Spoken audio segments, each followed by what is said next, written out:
Started from the bottom, kept on climbing, perfect timing, looking down from the top. I don't see no opposition from my position. I'm focused. It's the must, I complete the mission. I won't stop, I can't stop. The grind is all I know. I'm focused, I can't stop. The hustle's all I know. I'm hungry, ambitious. My heart is on go. You in the presence of greatness. That's all you need to know.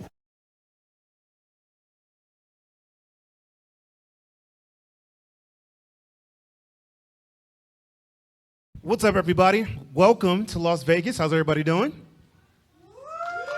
Okay, all right. Thank you. I'm about to say, man, we have to pay some better actors to be in this audience.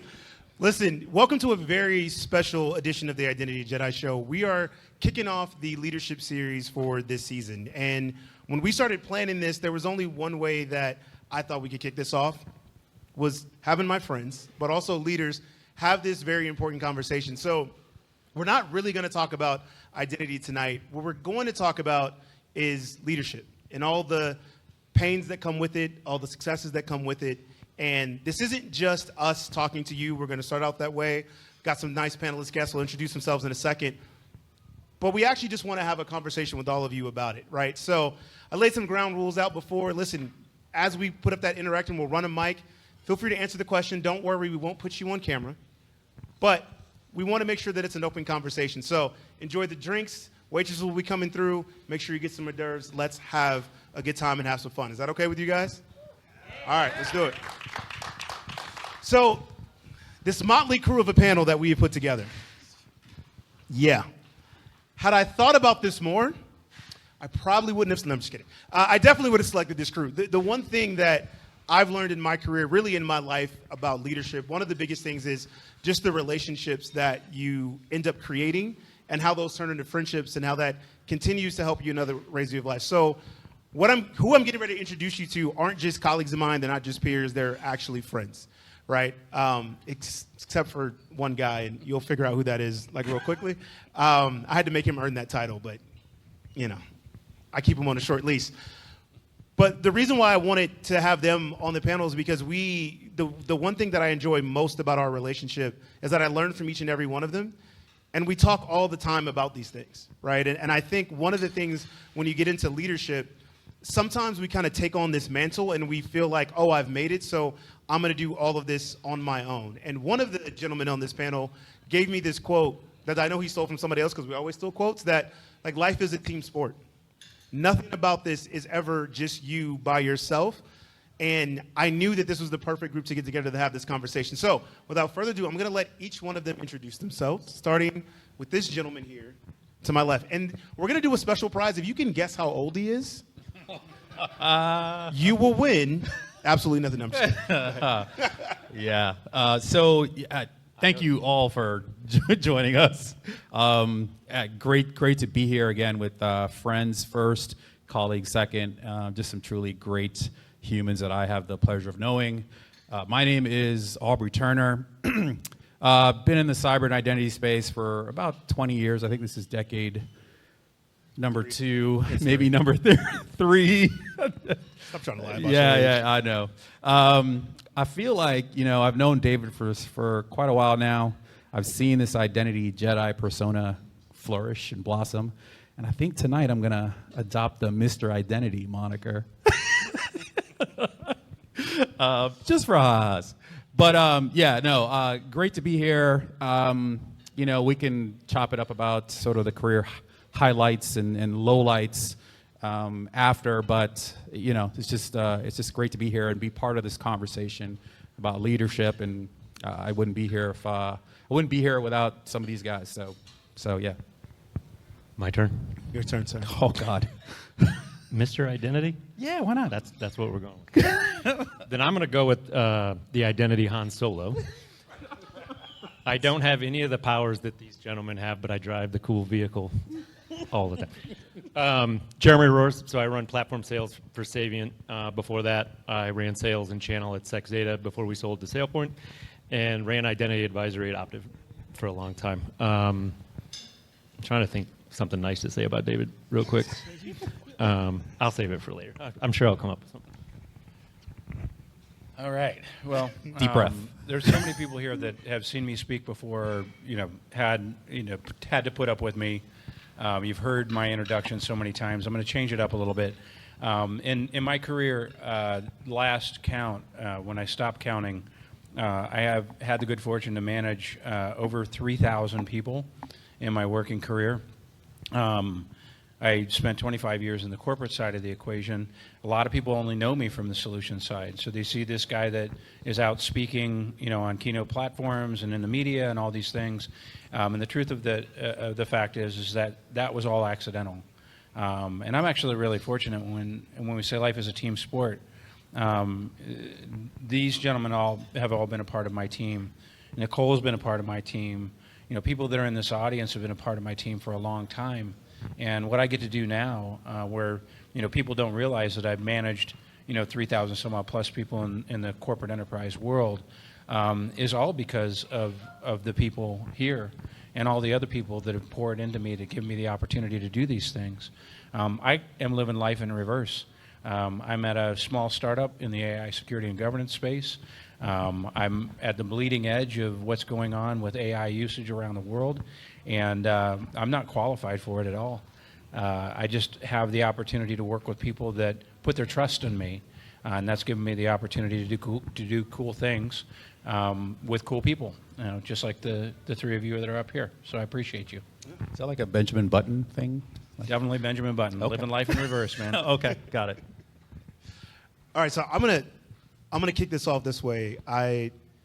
Quick story on how I kind of came to this moment when I first started really getting into leadership. So one of the things about me is I remember probably about mid-career when I would interview and people would ask me strengths, weaknesses, stuff like that or whatever. I went on this probably 6-7 year journey of just reading every single book I could about leadership, because I think playing a team sport as a kid really left a kind of imprint on my life of what I saw from leadership and what it meant when you have to do something tough, when you don't want to do things, and how it takes everybody kind of coming together. And so probably about 25, 26, I started going on this journey, literally John Maxwell, Joyce Myers, any leadership book I could find, I read it. And I consumed all of it. And so what happened was I started to become really, really hard on people that I would go work for. And I would tell people, I was like, listen, they're like, what's the worst thing about, or strengths, weaknesses? I was like, here's the worst thing about hiring me as an employee. If you're my leader, you're in for a very shitty day every day, because I'm going to hold you to a level of accountability that you're probably not used to, because that's how important I think leadership is. Because when you have somebody that chooses to follow you, or that chooses to say, I believe in you, that you are going to lead me to somewhere that I want to go and help me get those things, that is a responsibility that I think most people take really, really lightly, and I didn't. Because I looked at that and said, if I ever get to the opportunity that somebody says, okay, hey, I choose to follow you, I just took that as I can't mess that up. I can't let this person down if they're counting on me to, help guide them and lead them to where they need to be. So when I first started kind of getting into the leadership position, my first one was kind of like an oh shit moment. I was like, hey, we should do this. And everybody's looking around, looking at me yeah, Dave, what do we do? I'm like, why the hell are you guys looking at me? I don't know. Wait, what? Oh, I'm the one calling the shots? Oh, crap. What do I do now, right? And so I want to open it up to you guys. What was that first kind of moment like? Whether or not you had the title or you realized that, what you say, what you do, people were following you and looking to you to kind of lead the way. What was that like for you? I mean, I think it even started before I started working. I've got a younger brother, and your brother's keeper type of thing. So for me, I think that leadership started in the home, and just kind of being a leader for my younger brother.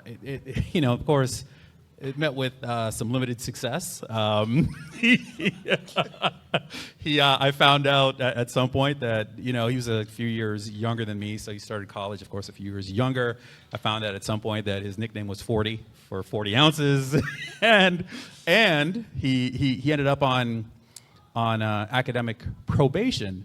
But the story has a very positive, happy ending, and I don't want to say that again, me setting a good example, but, he ended up being an engineer, got his MBA, started a company, he's doing great. But I think it started for me in the home, and then professionally, you have those moments. I remember as a young consultant at Deloitte, I had somebody cry on me. I was the senior consultant managing some staff on a project. Was it your fault? Like on you? Jeez, I'm trying to make a point here. Okay, sorry. And I still remember her name. I still remember the tears kind of So it was definitely your fault. running Yeah. down her face as she cried, because and to make a long story short, I was getting ready to go on vacation, and I was giving her some instructions about what she needed to do while I was gone, and she just started to cry. And it was a moment for me, like, as you said, I realized I'm in a position now where I'm responsible for this person. And it hadn't really dawned on me. And so, again, starting at home in that kind of situation and just recalling, it ended up working out okay. But it was a big moment for me, just like, oh my gosh, somebody's crying at work, and I wasn't sure what to do. So those are just a few things off the top of my head. So. I was a sales ops leader for a guy at Optiv a long time ago, and the night before Thanksgiving, I'll never forget, I think it was 2015, I got a call from my boss's boss. He's like, we've let your leader go. You're now in charge. You were always our choice from the beginning. I think we all can agree that's bullshit. I was not anybody's choice. I was just the one standing there. So it was this moment the night before Thanksgiving that I realized Aubrey happened to be a part of that team, that I had just inherited 8 people that weren't going to respect anything that I said for at least a short amount of time, right? So it was that aha, oh shit, now what do I got to do? I got to grow up. I got to figure this out. How do I lead these people who, quite frankly, are extremely smarter than I am from an advisory perspective? How do I lead them to do better things without having the same set of knowledge? And that's I don't know how many people in this room feel that way, but it took me probably 5 or 6 years to realize having people that are way smarter than I am under me is the way to build teams. Like building people that are less smarter than you, or just you don't feel like they're going to challenge you. I think too many people take the wrong path when it comes to that. Yeah, it's really hard to pinpoint the ones that are the one, right, for me. And that's just reflective of how long, I've been working, right? It's I'm closing in. I mean, if you count the family business, I'm well past 40 years that I've been working, and I learned leadership, in the family business out of necessity. I always like, when I was a staff manager, I would love it when people would complain about annual evaluations, and I would say, well, try getting an evaluation every night at dinner, right, in a family business. So that was what life was like. But I think if I roll back to the earliest moment of recognition of the points where you have to make a decision, or whether you're a manager or whether you're a leader, whether you're a lifelong follower, whatever those decision points are, I'd probably go back to right after I came out of the military. I went to work in construction project management, and which is a very strange way to get to technology, but that's a story for another set of drinks one day. And I was working in construction project management for a little company that had not yet caught up to Kmart and Sears called Walmart. And the amount of work that we were doing was massive in the expansions. And I had a bunch of staff at a bunch of different sites, and I had this one guy that was just terrible, just really not good at his job, and probably not good at a lot of different things, right? And so the opportunity came for me to fire him. And I was so excited. I was like, this guy needed to go, right? And I remember we sat down in the break room of the project that we were at, and I said, I'm sure you know why we're here. We've done performance improvement plan, everything. And he goes, yeah, I know. And I said, so I'm going to have to let you go. And on the inside, I'm like, oh, finally. And he just broke down, right? And he started talking about how he was the only person earning in his family. And like, think about where Walmarts were being built in the early 90s, right? They're not being built in major metropolitan areas. These are rural communities. He's like, I'm the only one making any money. I'm the only one keeping food on the table. Like, I will do anything to keep this job. And it's just a crisis of self-confidence for me, right? And I remember sitting down, and I think this is reflective of all these major points in my career. Every one of those learning points were not self-learning. They were learning that were associated with a great leader that I was working for. And Rich Hayes, we were having a conversation about how the situation had gone down. I had crossed all the T's and dotted all the I's, done everything from a process standpoint that you're supposed to do. And he goes, well, do you know why you feel bad? And I said, no, I'm not sure. I mean, this is, he needed to go. And he said, you feel bad because you're at that point where you can choose to be a manager, where this is part of the job, or you can choose to be a leader and recognize that the decisions you make impact people's lives. Yeah. And that was monumental for me. Right? That changed the entire trajectory of my career, simply because he was willing to point out the difference between what managers do and what leaders do. Yeah. I was having a conversation this morning at breakfast. I was with an old colleague of mine, and we were just kind of reminiscent about at a previous company. And we talked about there was a leadership change that happened. And, I'll be nice today and protect the names, but like the leader that came in was he was in over his head, right? And I remember having a conversation with him. I was like, look, the one thing that you have to do as a leader that's sometimes tough is like you have to make the calls, right? And I think that's the biggest, kind of burden that you all carry as a leader is that right, wrong, or indifferent, it's on you to make the call. Now, you want to make the best informed calls that you can, but I remember when he came in, and I could tell like he was just treading water. And I remember having this conversation with him. Of course, he doesn't know me. He doesn't want to listen to me. I'm one of his subordinates. I just told him, I was like, listen, man, like, you're the general. You got to make the play, right? We storm the hill. We retreat. It doesn't really matter what it is. I don't really care if it's right or wrong, but you just got to make a decision. Indecision will get us all killed, right? Sitting here and not making a decision or waffling over a decision. And I was like, and I understand that's hard, but like not making a decision, trying to put off making it just makes things worse. And I think that's one of the things that's one area where I kind of learned from a negative example of like the consequences of if you don't make a decision and try and put it off, or like you kind of over delegate too much, like at some point the buck has to stop with you. Yes, you want to empower your people, you want to hear their input, but you're a leader for a reason, right? Somebody's got to make the final decision. And sometimes that decision isn't one that everybody wants to hear or agree with, or it may not be the right call, but you got to make it and go. Yeah, I mean, one of the immutable facts about leadership is ownership, right? You have to own the decisions that you make. Poor leaders are the ones that make excuses for why those choices didn't work, as opposed to owning it. And I'll come back to the example of terminating people. I can tell you 100% fact that there are only 3 people since that event, when I was in my early middle 20s, that I've terminated that didn't receive an offer from me to have help, for me to be a referral, for me to be a part of helping them get their feet back underneath them, because, and I've said this so many times on the solution side, I can't count the number of times I've been, working with, heads of GTM or CROs, and they hire a new seller. And that new seller, gets about 120 days in, and then that, CRO or GTM goes, well, we got to let them go. And my first response that's never popular is, well, what mistake did you make? Well, no, they didn't perform. No. This whole chain of events started with the decision processes that were your responsibility for hiring that person. And then that responsibility continued with you being the person that was responsible for growing them, nurturing them, giving the opportunities to be successful. So where did you fail?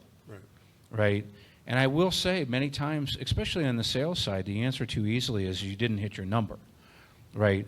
But when you see somebody not hit their number and they go to the next company and they clear their quota in the next, first 4 months, you go, well, wait a minute, like that is not that seller's fault. That's a failure of leadership. And you have to own both the wins and the losses in order to be effective as a leader. Yeah, I mean, I just kind of, and I don't know who said this quote. It's not something that I came up with, but, and I think it goes to something, Bird, you were talking about. It's like you lead people and you manage process, or you manage things, right? And there is a distinct difference there, and you have to have tough conversations and make tough choices, and that's why you are a leader, right? You sometimes, again, I think for me it started at home, and just, you gave a great example to a customer. No, man, it was a fantastic example to a customer we were talking to about how your mom set boundaries for you, right? You could go to this person's house because she knew them. If you diverted or went someplace else, now there were more limitations or restrictions on what you could and couldn't do.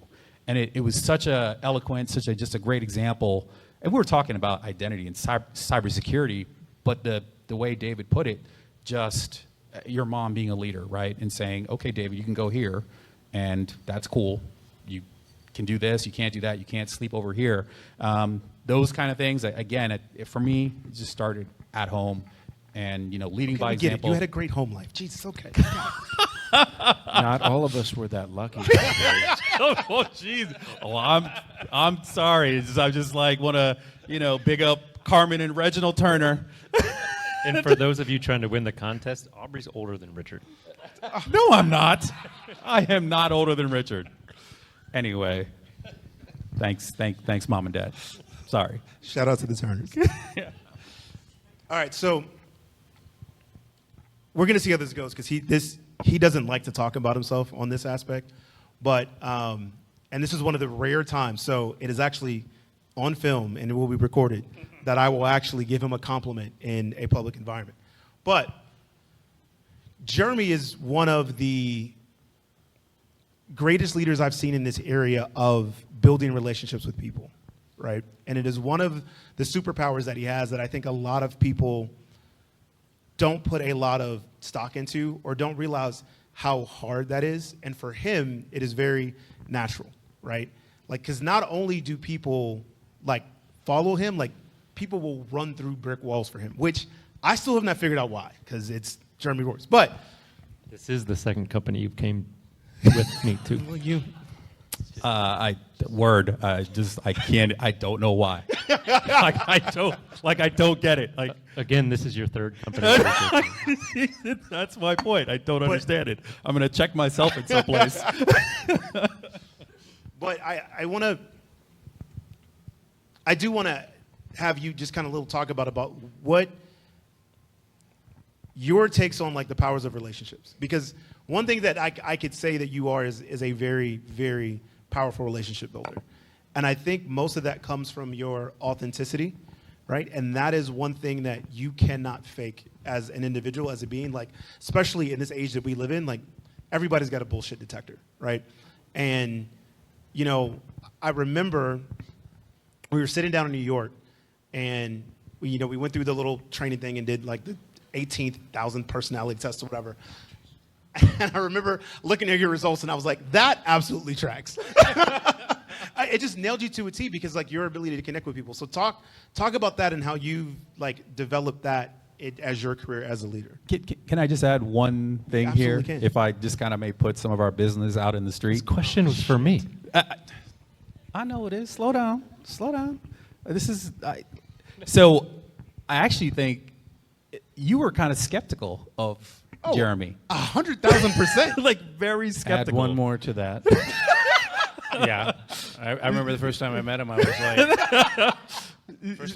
was like, who is this guy? Right. Like, literally, yeah. And we've got all kinds of personal stories. So I think that if that frames up sort of Jeremy winning over David, because you're not an easy person to win over, right? I think sometimes even you look at me, you're like, what? All the time. All the time, yeah. But I just want to frame up Jeremy's response to that question with that data point, right? That there wasn't this immediate bond or trust that David had for Jeremy, and then tell him how you won him over. So I don't know about everybody here, but I feel like there was supposed to be a compliment in all of this. And I think it kind of fell by the wayside somehow. Man, it's kind of tough to really boil this down. But I think what it really comes down to for me, there's a lot of people in this room that I've worked with or for. I think empathetic leadership is really lost on most leaders. They think they have to be this big, tough, tell you how to do it, don't do it, you're out, right? And I don't mean empathetic like you have to just be the nice guy and empathize with what Aubrey's going through. Like, you can make tough decisions for some, like at Aubrey, but empathize with what he's about to go through because I have to give him this message, whatever that message is, right? And trust me, I've actually fired Aubrey's brother, but that's a whole other story. But yeah, so empathy is, I think it was probably 2 years into me leading the team that Aubrey was on, and we went from, I think, 6 people to 18 people in like 2 years. And that empathy of understanding what they were going through in the field, how they were treated, whether they were a female in advisory or a minority in advisory, and having their back as much as possible, but at the same time managing up with empathy, managing down with empathy. Again, I think that's really lost on people. And then over time, as that concentric circle of people started being my people, I started bringing them to other companies, and then I started to realize they were becoming my friends. And then the people that were my friends outside of work started realizing that they were the same type of people. So if I would introduce Aubrey to a friend of mine from Boston, like, this makes total sense that you guys work really well together. He's so easy to get along with, et cetera. So to me, it's all about empathy and understanding what everybody's going through. Also, I love to have fun. And I think that's I was about to say, like, let's talk about the real reason. It's the emotional intelligence plus the fact that I think Nicole Rose here, I can't see in but like EQ over IQ to me as leadership's above me. Like, I will leave a company if IQ is valued more than EQ. Like, if you can't understand what's going around from a self-awareness perspective and a situational awareness, I don't want to be there. Well, I think this is always really interesting because this is a fact about leadership that hasn't changed in millennia, right? But to give an indication of how old the idea of empathetic leadership is in American business, I'm always in presentation mode. Like, anybody know what one of the top all-time selling business books that is still continuously in the top 5? Famous with 12 people? Not famous with 12 people, but thank you for the advertisement. I appreciate that. About empathetic leadership is. I think the date, I'm hoping I'm not going to misquote it, but it's 1954, and it's Dale Carnegie, and it's How to Win Friends and Influence People. that's what I was going to say. Still one of the top sellers in the world on a weekly basis. Why? Because people are desperately interested in knowing how to connect with other people. It is something that we are all really bad at as human beings. And in most cases, it's not a natural ability. I do think, in Jeremy's case, it's a natural ability. I think you were kind of born with that genetic stripe to be able to connect at that level. And alcohol. And alcohol. That always helps. But Again with the compliment. yeah. Well, it's always, you got to make the sandwich, right? You got to have the good news in between 2 pieces of bad news. That's right. How that's worked. We can't let your ego get too big. But yeah, On this stage is impossible. Yeah, it's too late. yeah. This need for connection, right, is such a key component of leadership. I will say, like, maybe this is a good way to shift gears on this particular topic. It's super interesting to me to see how that dynamic has changed in my career, where those types of relationships were not the kind of relationships that we have, right? I came into the technology and banking business. Suits were still the thing. You didn't hang out. These were not the types of engagements that we had. Friendships at work were work friendships. Obviously, that's changed considerably. And I do think that there are a lot of older leaders like me that kind of struggle with, which I don't, just simply because, He couldn't possibly. Not me. but that really struggle with kind of the demands and the expectations of millennials and Gen Zers around, really kind of high touch leadership, right? I think it's great, right? And maybe that's just because I do have 6 kids, and I understand the mechanics of their generations just by being close to it. But I see a lot of leaders that struggle with, wait, you want to hang out, right? Like, that's not what we grew up doing. Jeremy has no problem with that. Yeah, no. But now Jeremy's this interview, is, by the way. Where's the waitress? But now this is kind of a key component of relationship building, right? And again, I think it's great, because I think that the more we know and understand about people's lives, their backgrounds, their experiences, it makes it easier to be empathetic, because we understand kind of all the contributors to where that person's from, how they think, right? And so there's definitely been a change relative to that, but I just still find it funny that kind of the hallmark text on this subject is is as old as kind of my grandparents' generation. And I think it's for a couple of reasons, and I'm going to open it up to the crowd here in a minute. But to hit on the Dale Carnegie thing, it's not only because it is a really good book, and if you have not read that book, I would suggest you go read it. But it's also partly because when you find a really good leader, 99% of the chance they've read that book. And if you go ask them, hey, I want to get better at this, they're going to tell you, go read this book. I said 99%. Read. All right? Jeremy doesn't read. We all know this. He just relates. That's Only it. the He doesn't trick read, he All right. relates. So listen, I want to open up to the audience we have here, right? Like what is, and if you want to chime in, just raise your hand. Somebody will bring you a mic. What is one thing about leadership that has really stuck with you over the years? That if somebody, you've got a young person coming up and saying, look, I really want to do this, you go, okay, this is the one thing that I would tell you got to go do that I've learned in my life. We got one over there. We're coming. Thank you very much. First of all, to had that have on my this bingo fantastic panel is amazing. Roasting Jeremy is even better. But anyway, I'm Vlad. I don't know if I need to introduce myself, or it's like, I don't know. Go for it. I don't Vlad, think you need I'm originally from Ukraine. Thank you for supporting my country. Question, and what stuck with me was leadership. What I learned in my life, not only in this country, but I lived in many countries in this world, one of the things that really breaks the ice is honesty. When manager is honest with his, people, it's much easier to communicate. And I always appreciate the truth versus fluffy. Yeah. Again, I'm from Ukraine, which means in our world, fluffy doesn't exist. We just go straight, okay? One of the things I need to learn in America is that very often when people are smiling at you or telling you nice things, it means absolutely nothing.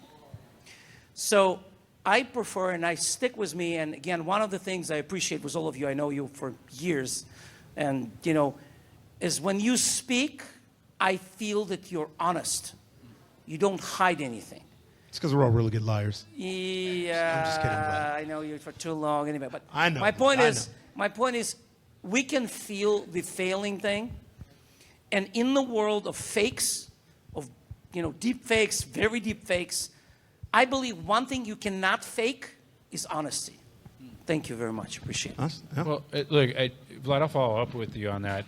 Leadership is a trust business. Always has been, always will be, right?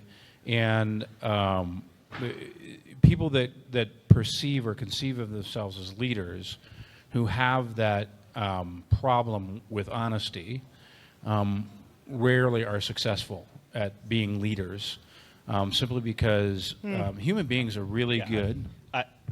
I would just interject. I think that's the problem. Too many of them that aren't honest are successful, and it just keeps perpetuating itself. Well, I don't disagree with that, but there's always a Rubicon moment for those types of people, right? They, I can tell you after long amounts of time of seeing people that have succeeded over using the Peter principle, right, of continuously failing upwards, there is a point where that check account runs out, right? Because honesty is the currency of leadership, full stop. Yeah. And when people can't trust you, you're not going to be effective as a leader. When people that are following you can't trust you, I use an old military term, that's when you get fragged, right? That's when people sell you out. That's when people put you in the bad spotlight, and you deserve it, right? So this idea of trust being the currency of leadership is the thing that should keep us honest, not just with the people that follow us, but with ourselves. What I find challenging in trust and truth is leaders who can't trust in themselves, right? New young leaders who struggle with imposter syndrome, or new young leaders who struggle with, I'm not the most experienced in the room, or I think that that building of self-confidence is absolutely critical to evolution. And sometimes you see people's leadership journey kind of stall out because they can't build those capabilities to believe and trust in themselves. So I think trust has many different aspects in the leadership subject, on the leadership topic. We had a question in the audience. Yeah, so my name is Stephen Washington, and I tend to be polarizing. Let's use that word, polarizing. I disagree with the honesty thing. Honestly, Vlad, I mean, great point out, same thing, but I disagree. I think it's really transparency that is key in leadership, because honesty, you can be honest and just say 10% of the truth. It's still being honest, but that means nothing. But transparency and vulnerability is what actually gets your team to actually trust you. And it's the transparency that is missing in corporate America, is missing in private companies, because American culture, to Vlad's point, doesn't teach transparency. I mean, let's be honest, like the fact that we don't know salary data for each other is actually horrible. Now, as an executive, I can say, I don't want my team to know each other's salaries, but that's really doing a disservice. When you actually understand value, if you come up like I did from the projects in the South Bronx, I didn't know what value was. Somebody who grew up in a privileged suburb understands value because of the golf course, right? I didn't understand that. So I had to learn to have a chip on my shoulder. No one was transparent with me. So as a leader, my job is to honestly teach my people everything that I know. I give the value full stop because I wasn't granted that privilege. And the one thing that I think about just the world that we live in is when you make everything a level playing field, you actually see true results. So that's just my perspective on it. We got two more over there. I just want to jump on that real quick because I think you're absolutely right on that, right? Now, I think that true in the overlay of corporate America, I don't think true relative to individual leaders, right? And so one of the things that sometimes is a real interesting challenge in your career growth is when you become an executive and you move up the executive ranks, when you scratch and claw your way to middle management, now what do I do, right? And now you're kind of moving into those senior executive roles. And I'm fortunate not to be straddled with this being out of corporate America now. But in corporate America, there are secrets to be kept. There are obligations around, certain corporate privacy principles and everything. So the way that I've always addressed the transparency issue is being honest with my staff and looking at them and saying, I will share with you what I am allowed to within the limitations of what has been provided to me, right? And just being clear that I can be transparent up to a point, right, is a way to be honest and help people feel that they can trust you. But yeah, in kind of the broad brushstrokes, I think you're absolutely right. Richard has reached his limit of talking points, so We've turned his mic off. Hey everyone, Marcus Wells. One of the things that I think about when I hear this great panel up here speaking about leadership, there's a word that I've heard you all mention a number of different times. I think it really resonates with me. It's following, right? And one of the things that has resonated with me over the many years that I've been in the position I'm in now, have my own company, is the ability to operate as a leader, like what that actually means. And for me, it means being brave enough to know that I don't know everything, but still being willing to stick my neck out for my team, right? Clearing the way for them so that they can be successful. Taking it on the chin so they don't have to. do you mind if I take this one? I'm going to pitch this one over to you, Jeremy. It's a great point, and it probably cleared your head a ton to be doing it on your own, right? That you're not like what I find, and this is not an indication of where I work today, but past places, right? As you start to develop a culture that makes sense, right? You start to bring these people in that you trust, that trust you, and start doing the right things. You'll immediately start to see the toxicness of that company because they won't want that to succeed. So as you start to develop your middle managers underneath you and they start to build their own teams, they'll start building their teams in the same vein. And that's when the friction really starts with the toxic leadership in a company, right? And I'm very jealous of you that you get to do it at a company your size where you get to dictate everything from the top down because, man, it's really hard to watch when people are doing all the right things for the right reasons and leaders that don't have empathy or aren't honest or don't have trust aren't willing to accept that so that you can make the culture better for the entire company. So I'm going to try this. We're going to see. And if we have anybody in the audience that wants to chip in, you're willing to. But I'm going to get really real for a second here, so I can understand if you don't want to. But one of the things that we can't ignore, especially in this day and age, right, is leading through adversity. And try being a minority or a woman in leadership in today's age, right? I can't speak for what it's like to be a woman, so I'm hoping somebody here would talk to that. But I can tell you, and I've had many conversations with friends of mine about the level of challenges you face when, like, being in minority. Like, there's really a different feeling when you walk into a company and you are literally one of one. And for the first 16 years of my career, that was the case. Quit breaking shit. What? Okay? Kid Jesus. Right? But it's this fine line we walk in this age, right, of how do you be aggressive? How do you take lead and not be, for black men, not get the moniker, oh, you're an angry black man, right? I've had women colleagues is, how do I be aggressive and then I don't get called bitchy? But I watch my male counterpart do it. Oh, man, he's such a great leader. And then she does it. Oh, she's such a bitch, right? And this is a very real thing that we have to deal with, and I know we don't address enough, right? We'll sugarcoat it. We'll go over it, right? Because we say that in corporate, well, this is just how we'll have to deal with this stuff, right? It's just how it gets done. So I'll say this. I think one of the hardest lessons for me to learn was how to deal with the microaggressions, how to take being like the only person and not being able to relate, how to sit there at a leadership meeting and people are talking about, hey, did you go see the Eagles or the Rolling Stones? And I'm just like, no, and nor do I want to.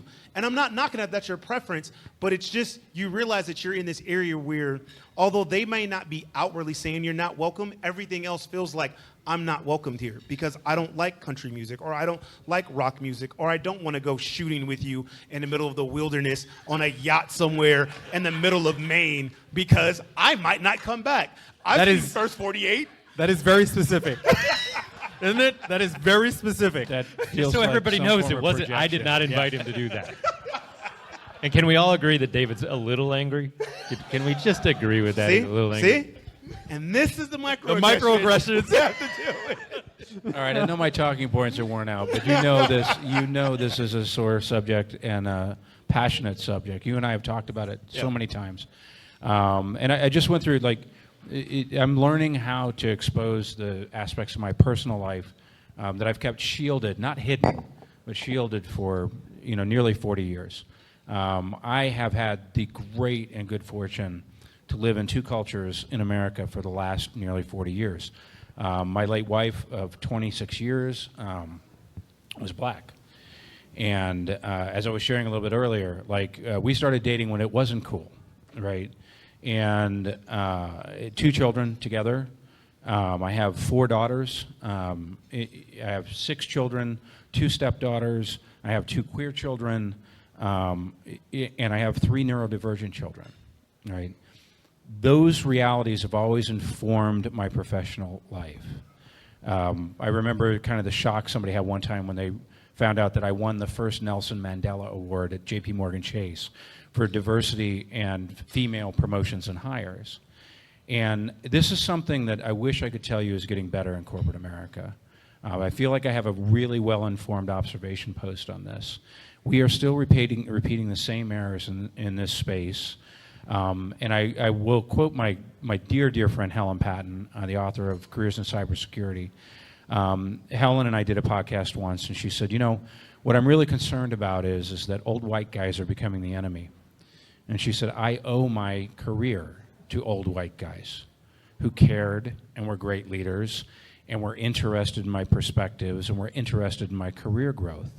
Until every leader in the corporate world takes that same type of approach to leading people, we will not see changes when it comes to people having to struggle with being the only in the room, or women that are having to struggle and work 3 times as hard to get half of the promotion opportunities, right? This is incumbent upon leadership in the corporate world to change how we're doing stuff. And the only way that happens is if you broaden your perspective and you broaden your contact with things that aren't familiar to you, people that don't look like you. I never had a single problem hiring a single person that was from a diverse part of American culture, because that was my community. I hired from my friends, my colleagues, and my network that I knew. And until people break out of those type of structures, we're not going to see a lot of improvement in that space. And it takes having a forum. We have to talk about it more, number one, right? And which is one of the reasons, I wanted to have this open forum and make sure that people get comfortable in talking about it. And listen, I'm not going to sit here and say that it's all roses. You got to find a safe space to talk about it, right? And sometimes people don't feel safe in talking about these things, but it's one of these things that I'm like, if we don't talk about it, if we don't give people paths to feel like they have somewhere to go or can relate to, then along with what you said, none of this is ever going to change, right? And it simply has to change for the fact that the world is so drastically different, right? I think about my grandfather, passed away about 10 years ago now, but like he lived from like the early 1900s, right? And just sitting and talking to him about everything that he saw. So a man who went from like, he would build his own house, right? To then having like indoor plumbing and seeing the car and like all these things that he saw this change over the course of his life, right? If we can't possibly think that the way that we operated in the 1950s is the same way that we have to operate now, right? We will never progress as a society if we do that. So, again, open it up. Listen, if you don't feel comfortable, it's all good. I will tell you this is a safe space. We are all here, except for Jeremy Roars, to support you. I'm just kidding. That's the last Jeremy joke. On camera. No, there's going to be thousands more later on tonight. I like a protected class tonight somehow. I got you, David, on this one. So, Love you, Jerms. I would say this, guys. My bio, one of my taglines is the most unapologetic black man in corporate America. And I say that intentionally because I only deal with the political bullshit so I can give opportunities to women and people of color. And I do that because it was always used against me. As a person who grew up with a severe stutter, the way that I stutter is manifested is by the sound being harder to come out, and it comes down like a louder kind of grin, like a louder sound, like a higher tone. So what happens is that in the meeting, I'm trying to get a word out, and the word privilege, for example, was so hard because of the PR sound. And then I would get it out, and it would come out with a louder inflection. Now it's like, I would literally get looks at like I'm an angry black man, which drove me crazy because I have literally a physiological thing that I cannot control, yet it was always used against me. And even when I started a new job, 2 sales guys reached out to me and said, "Hey, Steve, nice to meet you. I'm actually impressed at your Afrocentric themes on LinkedIn." And I was blown away. I said, Afrocentric themes? I was like, that's just me. We talk about Afrocentric. Like, I'm a black man. Like, of course it's going to be Afrocentric. Like, that's who I am. Like, but it was like, but we can't do that. I was like, no, you can. That's the thing. It's like, we have to be ourselves. But a story that I have right now in draft on LinkedIn is, as a kid who loves science, I always wanted to build a time machine. I have a high enough IQ to do that. But then what I realized in doing a design was, holy crap, if I build a time machine, I'll get lynched or shot because I can't go back into time. As a black man, I'll get shot. I'm like, wow, even with intelligence, even with the qualifications, with the receipts, with the data, I could not build a time machine because of the color of my skin. Not because of anything else about me, the color of my skin. Just think about that for a second. That right there will show you why equity is so important in this country. Because I literally can't build a time machine because if I go back in time, they'll look at me by default as negative. Absolutely. Crazy. So let him keep the microphone just real quick. So if you didn't, I'm a 50-year-old white man. If I don't know if the lights are too bright. But, so I want to ask you this question in all honesty. As you are very purposeful about how you talk about that and how you try to give other people chances, do you ever see or do you ever feel that if they get a chance because of your ranting and raving or boisterous, does that change it? Like I'm dealing with a couple things right now currently in my work where I'm trying to explain to a female that do you really want the spot on that stage because you complained and you ranted and raved on LinkedIn for 2 weeks, right? Like does that change how you give people opportunities? Absolutely, Jim. I mean, I'll say it this way. I love to give opportunities to people with no degrees, no certifications, who have hustle, grit, determination. But I also tend to fire more people that way as well.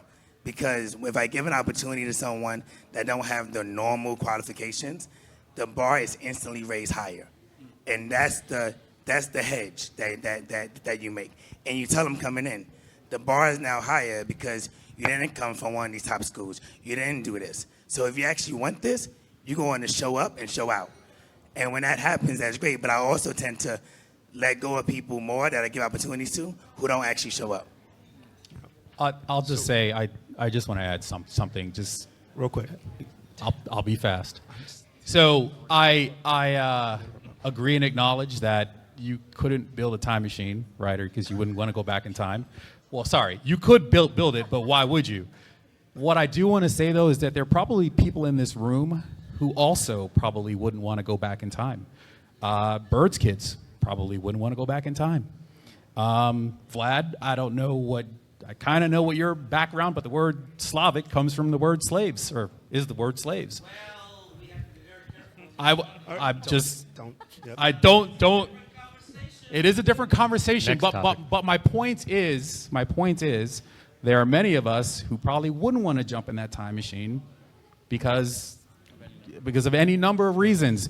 And so again, I work in a sales role, so I'm talking to customers all the time, and I'm going to wrap this up. And something that a customer said to me, and we're in leadership roles in these various conversations, right? I'm leading a conversation, customer says something back, and this customer said to me, he goes, I manage out of the windshield, not out of the rear view mirror. And it has stuck with me. And somebody said it to me about 4 or 5 years ago, and I'm just like, listen, we have to learn from the past, the sins of the past, so we don't repeat them, but we have to move forward. And that's just a leadership kind of lesson that I've just kind of taken with me in this, again, just in a random conversation with a random customer. He's like, I manage out the windshield, not out of the rear view mirror. Yeah. And you don't get a pass. I got a quick soundbite in. Well, we got to get it on because we got to wrap. Do we Yeah. have one more? Let's let audience member go. Here we go. Can I just add a really quick comment? So Absolutely. I'm a director. So I'm minority. I'm Asian and female, being in the industry for a long time. I've been super, super lucky to your comment about the middle-aged white man mentoring me through the field. So I feel super fortunate. But I think as a leader, for us who are of minority and female, I think the other important thing is mentorship, right? Mentor the younger generation to say, it's okay for you to lean in. It's okay for you to apply for that position that you may not be 100% qualified for.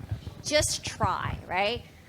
I didn't have that as a female leader as mentorship, but I had that in a lot of the older than men I work with, right? So I feel very fortunate. So now it's like, for me, for the younger generation, the mentorship is that much more important. I just want to add that comment there. Great point.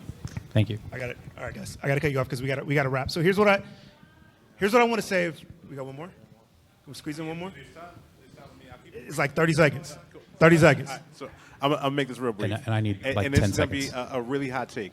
So my opinion, and recognizing that I come from a position of power as a man in this field, we exist in the gray, right? Which means that everything that you've all mentioned is accurate and factual and true.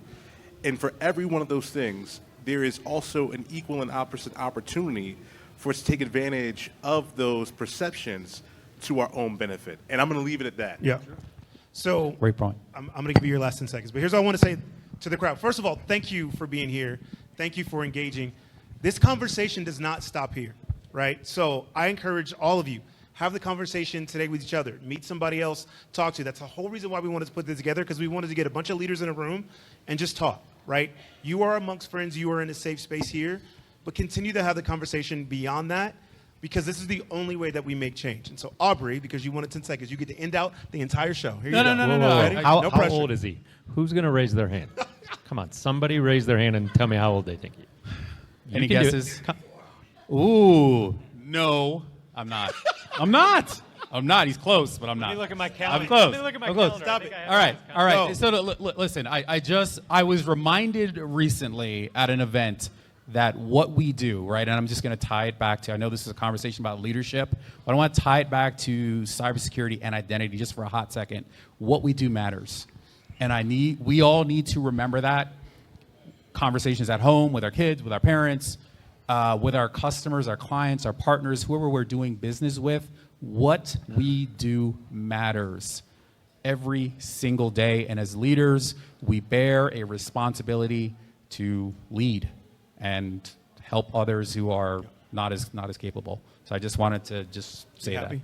Oh, I'm Just a very second. happy now. Now I'm gonna go get turned up. Turn off his mic right now. Listen, thank you for tuning in. Thank everybody for being here. You guys know what it is. Be good to each other. Be kind to each other. Love each other. We'll see you guys in the next episode. All right.